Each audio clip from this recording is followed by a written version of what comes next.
podríamos preguntarle al compañero Abner Vega Cabrera si sabe del Indio Solari, si le ha llegado a sus oídos sobre la figura, sobre la banda Patricio Rey y los Redonditos de Ricota. Abner, buen día, ¿estás por ahí? Hola, buen día, sí, por acá estamos. Hola, buen día. ¿Qué tal? Buen día, Abner. Acá nosotros estamos muy conmovidos por la muerte de un artista popular, poeta y uno de los necesarios, de los imprescindibles, que nos ha dejado un legado muy grande, pero andamos en plenos días de mucha tristeza. Y recién nos preguntábamos si tal vez algo del Indio y de los Redonditos de Ricota se sabe por Chile, por ejemplo. Muy poco, no era muy conocido, yo tampoco le conocía mucho, pero a raíz de su muerte como que se ha difundido y se ha sabido mucho más. Hemos estado viendo las inmensas manifestaciones, como dices tú, de pena, de acompañamiento, la tremenda cantidad de kilómetros de personas que acompañaron en su funeral, etcétera, y su pensamiento, su poesía, su escrito. Te encantaría, Abner, así acá sí, ya te digo que hacen match, Abner y el Indio Solari, total, tenés que prestarle un poquito de atención porque de acá te lo recomendamos muchísimo, pero no te quiero robar minutos preciosos o preciados de nuestra recorrida latinoamericana. ¿Por dónde la tenés pensada, Abner? ¿Cómo andás y cómo andás sintiendo el continente? Mira, hay algunas cuestiones que habría que partir comentando por la urgencia, porque se están produciendo en este momento. Me gustaría partir mencionando lo que está sucediendo con las elecciones en Perú, en donde habíamos venido conversando en el último contacto que se había producido la primera vuelta electoral para la presidencia y habían pasado a segunda vuelta Keiko Fujimori y el compa que es de alguna manera la continuación de el profe Pedro Castillo. Y bueno, ayer se produjeron las votaciones de segunda vuelta y los resultados son bastante alarmantes por un lado, y la situación es bastante compleja porque hasta este minuto, hace menos de una hora, la institución oficial de conteo de votos, que es la OMPE en Perú, le da a Roberto Sánchez 49.922% de votación, y le da a Keiko Fujimori un 50.078% de votación, es decir, poco más de 30.000 votos de diferencia. Claro, es muy fino, muy fino. Nosotros también abríamos el programa. Es muy complicado. Que será un rato antes de las cifras que vos estás diciendo, con un 50,22 contra 49,77. Ahora vos actualizaste, igual sigue estando, pero escandalosamente fino. Así es, y esto fue desde el principio porque en el conteo a boca de urna, que se usa mucho en Perú, pero que no es el oficial, durante muchos comunicados se daba por vencedora a Keiko Fujimori, pero en los conteos a boca de urna, ya cuando se completó al 100%, esto se revirtió y daba como triunfador al compañero Roberto Sánchez, pero insisto, eso no es lo oficial es el OMPE, que en otras ocasiones se ha demorado muchísimo en dar los resultados finales y ha sido motivo de una gran polémica, por ejemplo cuando ganó el profe Pedro Castillo. Ahora Roberto Sánchez, yo decía que era de alguna forma el continuador de Pedro Castillo, de hecho esperó los resultados de la votación estando con Pedro Castillo, lo fue a visitar a la cárcel. Entonces es una situación bien compleja, va a ser motivo de mucha polémica. Eso te iba a decir, ¿no? Que al ser tan fino y que, bueno, más allá de que sea una expresión de lo que esté pasando en la sociedad peruana, de que esté tan dividido, sí sabemos que abre escenarios de planteos, de reclamo, de nadie querer reconocer, porque haberse quedado tan cerquita la peleas hasta el final y hasta un poco más también. Sin ninguna duda, porque además cualquiera de los dos que finalmente sea declarado ganador va a ser, como tú dices, una cifra tan menor, tan ínfima, que seguramente van a venir las reclamaciones de revisar mesa por mesa o de que en algún lugar hubo algunas irregularidades, porque ahí cada voto cuenta. Ahora, en este conteo oficial del OMPE, la última cifra en llegar va aproximadamente en un 93% de recuento de mesas en este recuento oficial. Falta bastante, pero falta un 7%, 6%, pero las mesas que normalmente se cuentan al final son las del altiplano, son las de los lugares más apartados, en donde claramente el triunfo en la votación se va a inclinar hacia Roberto Sánchez. Entonces esto, sin ninguna duda, Roberto Sánchez obtuvo mayor cantidad de votación. Pero como te decía, esto va a generar mucha polémica, mucho debate, mucha discusión, y Keiko Fujimori, experta en esto, heredera de su padre, el lo va a aprovechar asesino. Claro, entonces van a hacer escándalo y es muy probable que estas elecciones sean impugnadas. Claro, eso te iba a decir. O sea, y además también entonces, el que gane también arranca con poca espalda. Eso te iba a decir, ¿no? Así es. ¿Cómo estás? Juan Martín te habla. El que gane va a gobernar con la otra, no sé, el Congreso, va a ser un remar, ¿no?, contra la corriente.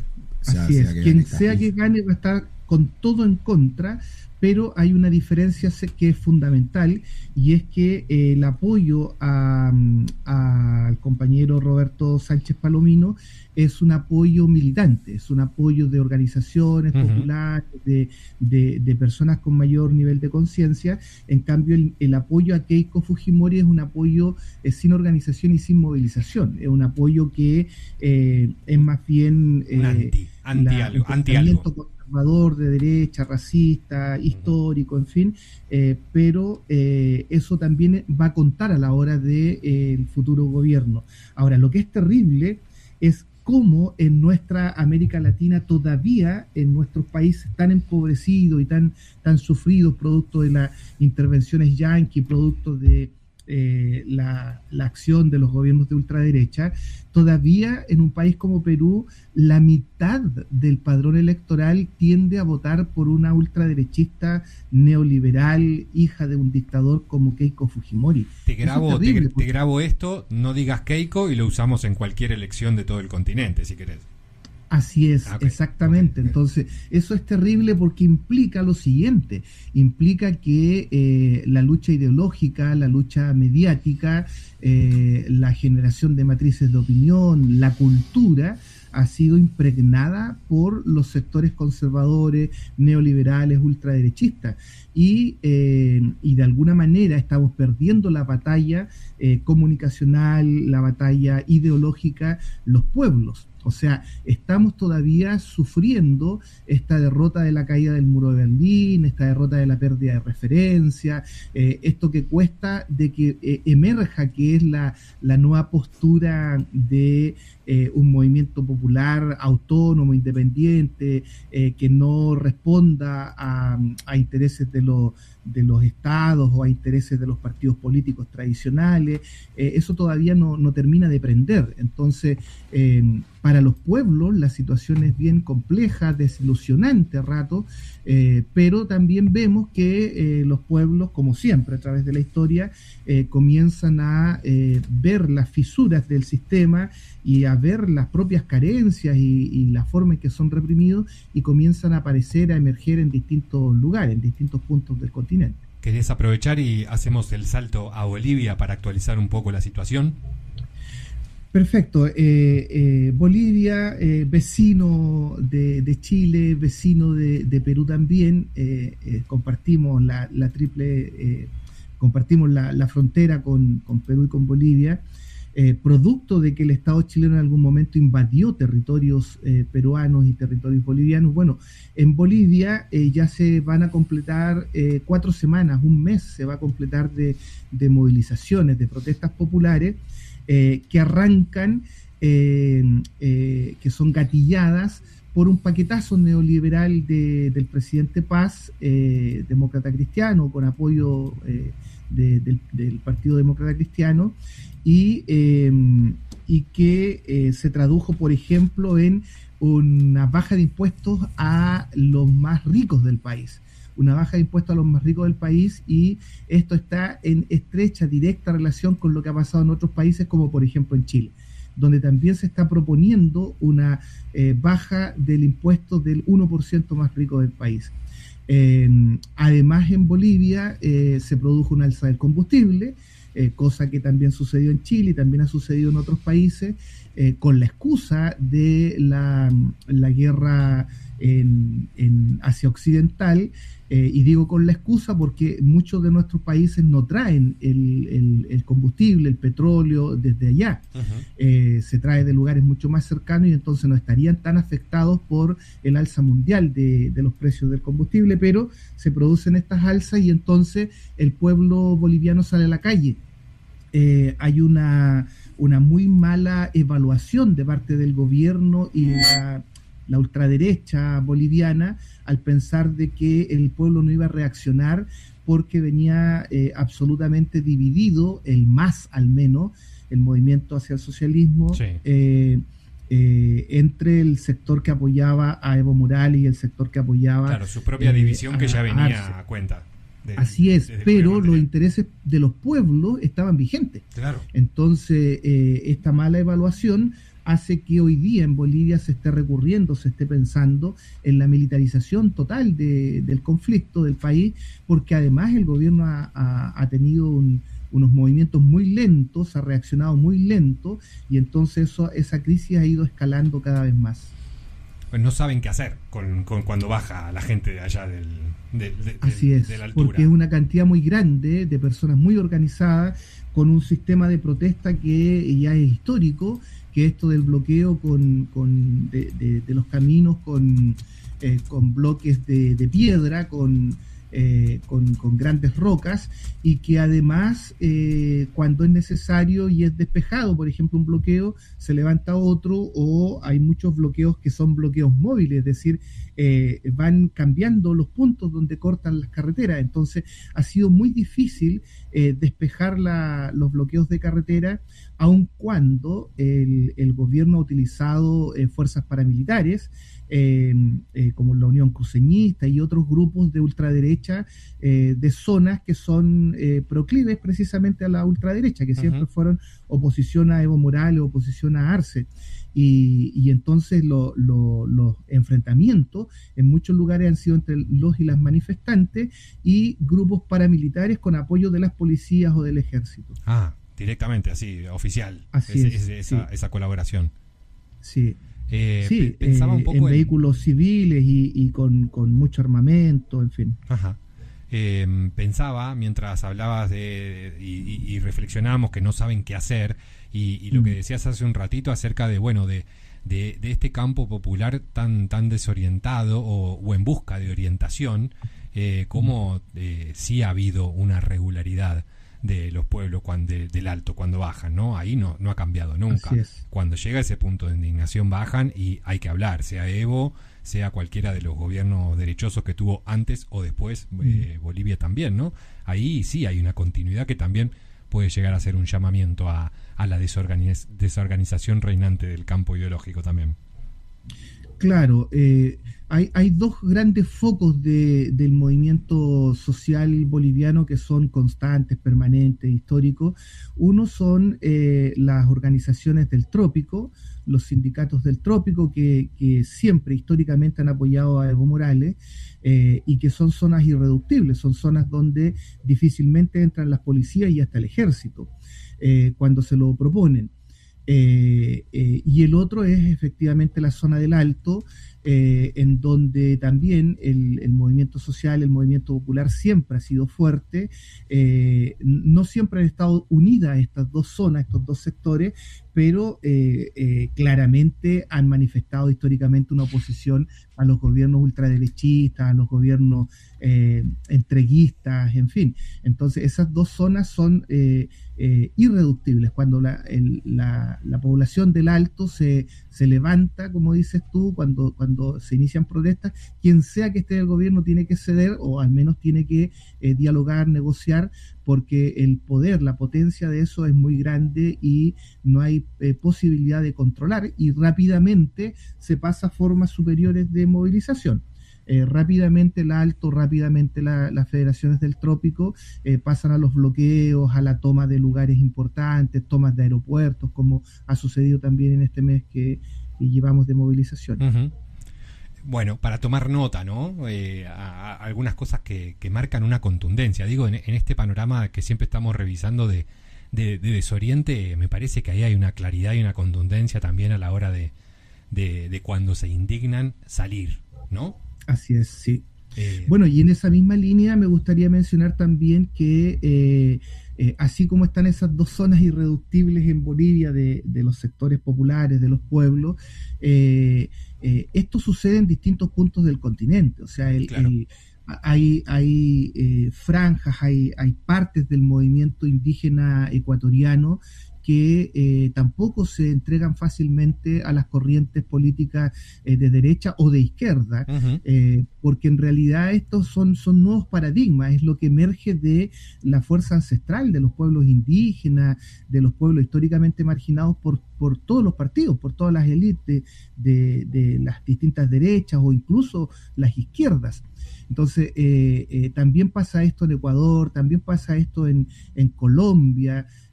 Yo hace poco mencionaba en una conversación que tenía cómo en Colombia hay organizaciones y sectores de pueblos indígenas fundamentalmente y de negritudes también, que les ha tocado por décadas resistir no solo al paramilitarismo, no solo al Estado contrainsurgente colombiano, sino que le ha tocado defenderse también de las propias guerrillas de izquierda, claro. De las FARC o del ELN. Entonces, esta corriente subterránea está ahí.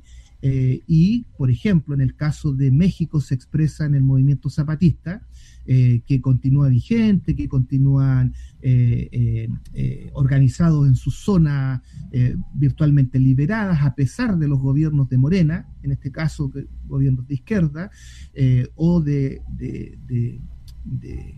al menos que dicen que son gobiernos de izquierda, y están allí y se siguen realizando encuentros, incluso encuentros internacionales, para tratar de unir estas luchas con otras luchas. Lo mismo ha sucedido recientemente en Brasil, que hubo un encuentro de sectores antifascistas en la línea, en la perspectiva también de fortalecer las luchas más autónomas, fundamentalmente defender la soberanía de los estados, de los gobiernos, pero sobre todo de los pueblos. Es muy interesante esto que se produjo allí, porque llegaron representantes de muchos países. Se van a seguir repitiendo esos encuentros en distintos puntos del continente, incluso del mundo, en la idea de un antifascismo, de un soberanismo que busca defenderse de la ofensiva imperial o imperiales a través del mundo. Los pueblos comienzan a despertar, comienzan a emerger, se comienzan a unir estas luchas dispersas y a veces muy locales, y esto en nuestro continente también se ha venido produciendo.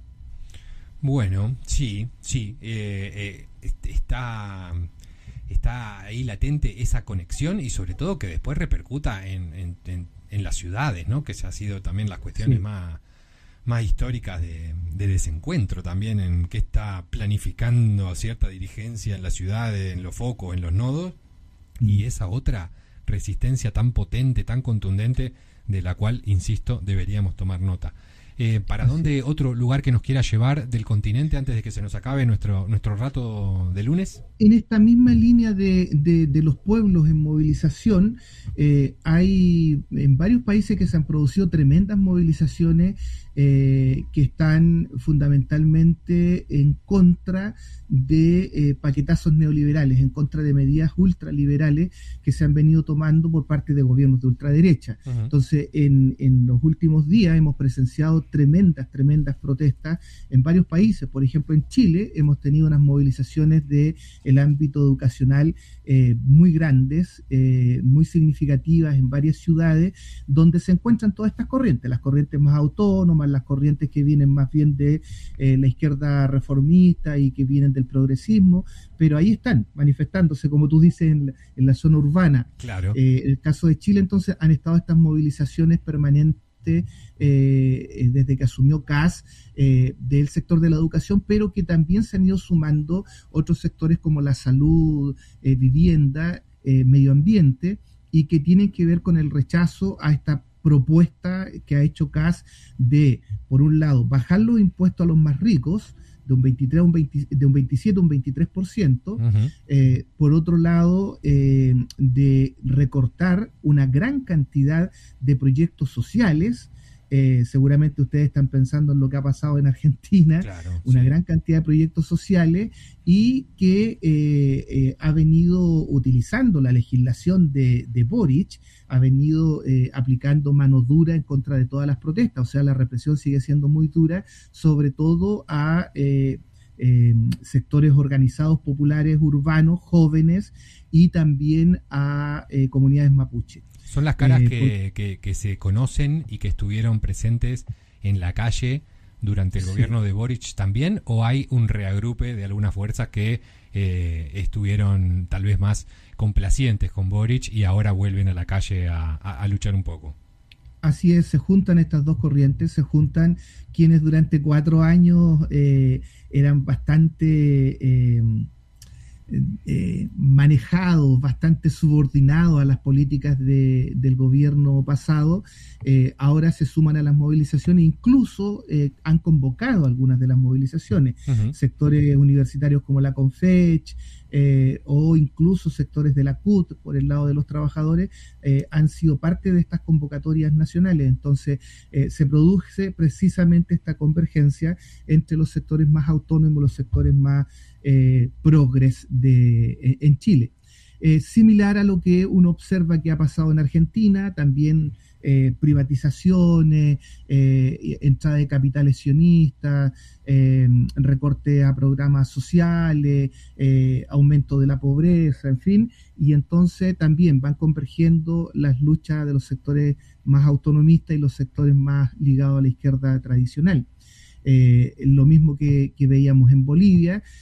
También ha venido pasando en Perú bastantes movilizaciones previo a esto de las elecciones, por lo mismo, por las políticas neoliberales. Recordemos que en Perú, después del golpe de Estado a Pedro Castillo, lo que se produce es una dictadura, es una intervención de parte de Estados Unidos, es una intervención de parte de la ultraderecha, en fin, y hacen un gobierno muy al estilo de las dictaduras militares antiguas, entonces sin la necesidad que se impone de llegar por la fuerza, exacto. Te quería preguntar porque en Argentina siempre estuvo el asedio por parte de Estados Unidos y de los países de la región que estaban en acuerdos bilaterales o multilaterales económicos. Siempre estuvo la seducción para Argentina para que se sume, sobre todo cuando en la alternancia política toca un gobierno más conservador de derecha, llegan las propuestas de que Argentina se sume a todos aquellos acuerdos que vos tendrás más frescos, que son parte del Pacífico y de cuestiones que obviamente hacen a Chile, Perú y Estados Unidos como puntos nodales. Hay un nuevo acercamiento, obviamente con el gobierno reinante en la Argentina parece que sería el más cercano a poder concretarse, pero contanos un poco algunas características de lo que significan estos acuerdos de, entiendo, libre comercio entre Estados Unidos y algunos países, todo por la vera del Pacífico. Claro, en esta pugna que se ha producido en el seno de Abya Yala, en el seno de nuestro continente, en esta pugna entre los capitales y la influencia cultural de los BRICS versus el control que quiere mantener Estados Unidos de Norteamérica de lo que ellos llaman su patio trasero, claramente ha ido triunfando Estados Unidos de Norteamérica. Y zonas donde había una alta influencia china, una alta influencia rusa o incluso de Irán, como comentábamos en el programa anterior, hoy día ha ido avanzando Estados Unidos a paso muy fuerte. Se ha reanudado los enfrentamientos ayer entre Irán e Israel, y sabemos que en esa pugna en Oriente Medio Irán va a salir vencedor de alguna manera y de alguna forma va a ser derrotado el sionismo israelí norteamericano. Pero entonces el sionismo israelí o el sionismo mundial y Estados Unidos de Norteamérica llegan con mucho más fuerza al continente, a América. Y hemos tenido una intervención brutal en las elecciones de Honduras, por ejemplo, por parte de Estados Unidos de Norteamérica, y ahora hay una intervención brutal en las elecciones en Colombia. Públicamente Trump ha dicho que su candidato, un presidente de otro país, dice que su candidato es el ultraderechista de la Espriella, para que de esa forma no gane apoyo mediático, al menos de parte del poder, Cepeda, que es la continuación de Petro.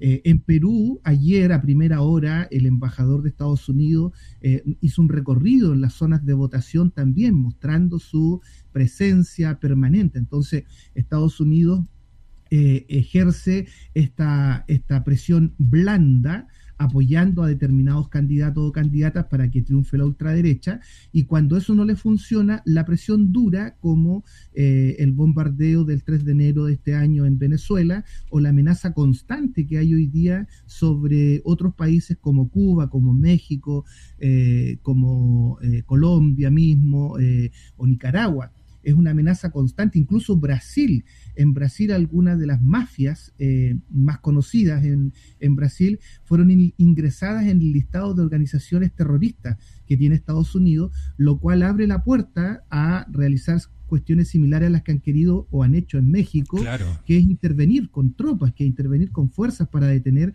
a estos miembros de organizaciones terroristas declaradas por ellos, que en realidad son grupos narcotraficantes muy ligados a la ultraderecha, muy serviles a Estados Unidos, y por lo tanto no es más que una excusa para mantener el control, la dominación, la bota, hacer sentir la bota de Estados Unidos para quedarse con los recursos naturales, que indudablemente es el último objetivo que tienen en América.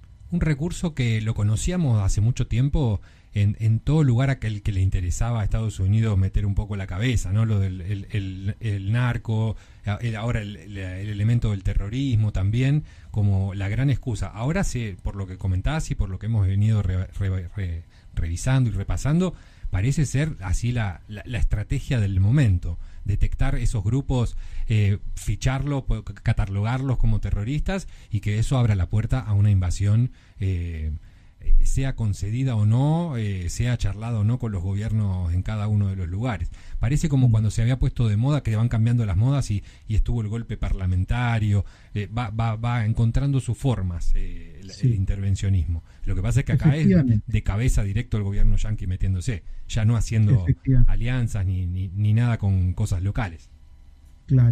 Claro, como tú señalas, en algunos momentos eran los parlamentos, en otros momentos el Poder Judicial, judicializando a algunos presidentes progresistas también, claro, en América, pero hoy día es una intervención directa, brutal, radical, y que se ha traducido en que hoy día en Latinoamérica hay muchos gobiernos de corte neofascista, de corte ultraderechista, y que están aplicando nuevos recortes neoliberales y facilitando en alianza estrecha con los yanquis.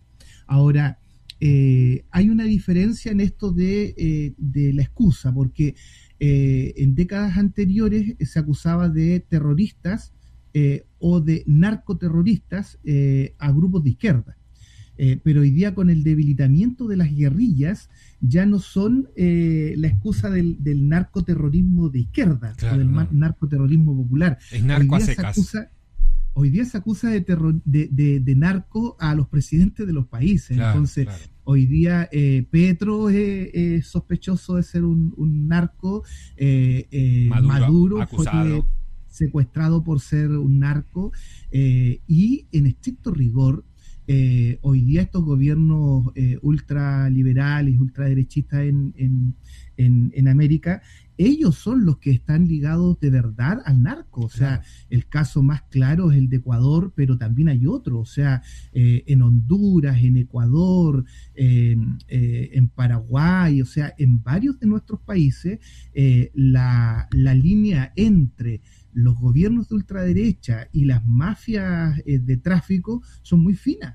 El gobierno ecuatoriano se sabe, así es Vox Populi, de que tiene cercanías o alianzas con los narcos que allá se le llaman los albaneses, la mafia albanesa, pero esto también pasa en otros lados. Recordemos que en Honduras, también en la intervención de Estados Unidos se logra que triunfe el candidato de Trump, y es derrotada la candidata de izquierda, y posterior a eso Estados Unidos libera a un narcotraficante. Entonces es un poco la excusa. Hoy día ya no es la narcoguerrilla, hoy día son los grupos de tráfico narcos propiamente tales, pero que son muy ligados a la derecha y que luego llegan también y están muy ligados a los estados y a los gobiernos. Entonces es una excusa mediática muy burda, fácilmente desmontable, pero aquí es donde no hemos ganado esta batalla ideológica, esta batalla de las comunicaciones, esta batalla de separar las noticias falsas de lo que realmente acontece, y ahí hay que poner un énfasis muy grande si queremos que los sectores populares vuelvan a emerger con fuerza y vuelvan a organizarse, que eleven sus niveles de conciencia y que se fortalezcan sobre todo estas corrientes más autónomas. Bueno, en eso andamos, Abner. Por lo menos una vez cada 2 semanas, cada 3, no. Claro. Acá nos encontramos, mientras tanto sabemos que haces de las tuyas, nosotros también, y ahí lo vamos intentando los pueblos en pleno desorganización, pero ahí la intención es la de la organización, por supuesto, en cada uno de nuestros territorios. Sí. Nos acompaña la historia y nos acompaña el estar del lado de la verdad y del lado de los intereses de nuestros pueblos. Abner, un gusto como siempre. Nos encontramos próximamente, 15 días, 3 semanas, vaya uno a saber, en las rotaciones de este Enredando de lunes, pero será un gusto como siempre. Ok, muchas gracias, que estén muy bien. Gracias a todos quienes escucharon y a ustedes por mantenerse ahí y para adelante. Hay que seguir empujando esto. Eso. Abrazo grande, Abner. Estaba ahí sonando con nosotros Abner Vega Cabrera desde el colectivo Inquietando desde el Margen, acompañándonos a revisar los pormenores y también separar la paja del trigo un poco de las cuestiones para poder ir masticando entre todos esto que está pasando en nuestro territorio. No es tan fácil de codificar, ¿no? Cuando uno lee los diarios y ve las cosas ahí, es como que un Abner en la mesita de luz siempre está así útil, digamos, ¿no? Así es. Bueno, nos estamos yendo. Nos queda uno de los temas que no sé si tenés ganas de contarnos, Juan Martín, con el que nos despedimos. Es Bajo las Palmeras, también de este recital especial en el que no está el Indio. Así que no está el Indio, una yo cosa. Estuve pensando todo el programa, pero no lo estamos escuchando al Indio, no lo estamos escuchando al Indio, y tal vez es tu ofrenda a la oyentada que está tan triste. Acá nos acostumbremos a que no esté, como una primera oportunidad en la que no estuvo. Tuvo un poco de eso, quizá un poco esto de decir, bueno, el resto de la banda un poco homenajeando al Indio que no estaba en ese recital. Y bueno, un poco esto también de los comienzos, ¿no? De dónde arrancó todo esto. Más allá de que, o sea, arrancó en un ambiente donde el Indio podía estar o podía no estar, parece ser. Claramente. Y la cosa era así, de esa manera, y bueno, quizá terminaba con Fontova tocando canciones del Indio, o tocando con la banda del Indio, con Sky. Bueno, me enteré leyendo un poco más sobre el Indio estos días, de que Fontova tocaba con Sky en una banda. Claro. No lo sabía. Bueno, ahí en el testimonio decía que lo conocía ya hace mucho tiempo. Que eran desamigos, pero no menciona que tocaban en una banda que no me acuerdo, que se llamaba La Foca y no sé cuánto, que andaba por ahí en esos años haciendo rock and roll en esos turios, platenses y demás. Así que bueno, esperemos que les haya gustado, que hayan disfrutado un poquito. No sé. Acostumbrándonos a esto de la ausencia más presente. Sí, a mí me trae como última reflexión nomás para no aburrir, pero hay un disco de Serú Girán, que es La Grasa de las Capitales, uh-huh, que arranca con la tapa del disco, tiene un montón de frases así polémicas sobre la banda, ¿no? Y hay una que dice Charly García, ¿ídolo o qué? Yo diría Indio Solari, ¿ídolo o qué? Bueno, nos vamos. Abrazo grande para todos. Gracias, Quilla, por estar acá hoy presente. Muchas gracias. Nos encontramos mañana con más Enredando las Mañanas desde La Plata. Nosotros recuperamos el lunes. Que estén bien. Buena semana para todos. Dale, gracias.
De lunes a viernes, de 10 a 12.